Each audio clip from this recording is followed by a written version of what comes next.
Hey, welcome in. Well, you have to assume that not everybody in the entertainment business or in publishing is woke, but the ones that aren't woke have a hard time sticking around, for obvious reasons. Here's the headline: Superman colorist quits over comics' embrace of wokeness.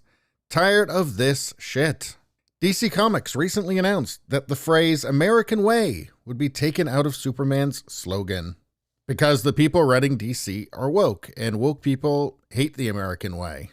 I'm sure they would rather be working in a comics collective, calling each other comrade, and wondering why they're not getting paid. Anyway, a colorist involved in creating the Superman comic says he is quitting his position in response to the wokeness that has permeated the franchise. Quote, "I'm finishing my contract with DC. I'm tired of this shit. I'm tired of them ruining these characters. They don't have a right to do this." And that's from Superman, son of Kal-El colorist Gabe Eltabe, I don't know if I'm pronouncing that right, said during a recent podcast.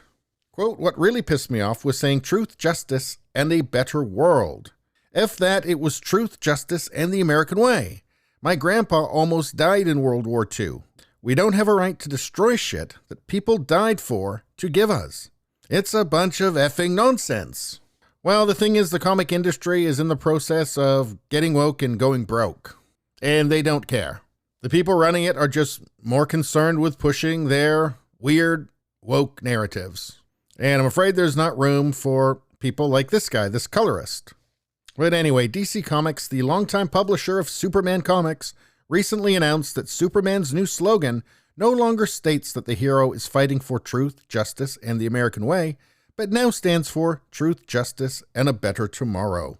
And why? Well, they have to destroy everything. They have to destroy the past. They have to destroy culture. There's a cultural revolution going on, didn't you know? So now it's got to be changed to truth, justice, and a better tomorrow. And I wonder if that better tomorrow includes, collective farms and bread lines. So what's the explanation here? The change reflects a broader, more global vision for the world of Superman.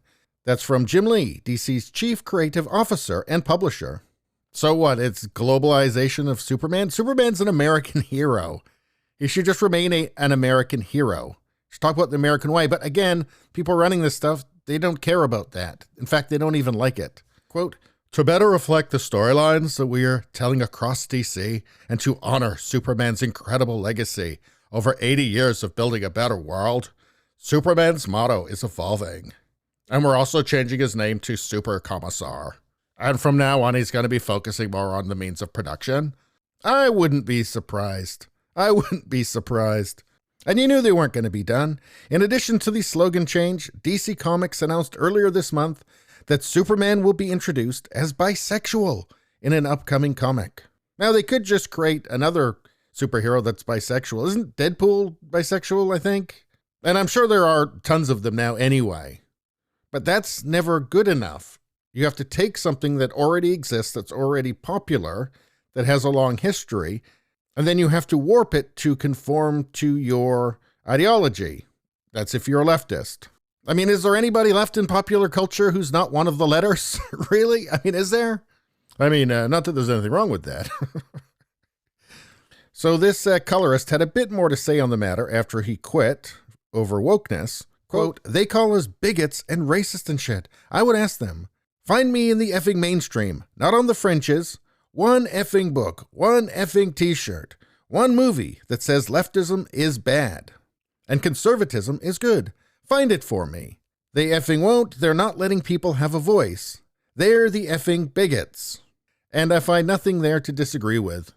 But if you could, would you go ahead and subscribe, like, and share? That really helps me out. If you just like to listen to the podcast, Radio Baloney, it's on pretty much every platform. If you look for it, you will find it. Thank you very much. I'll see you next time.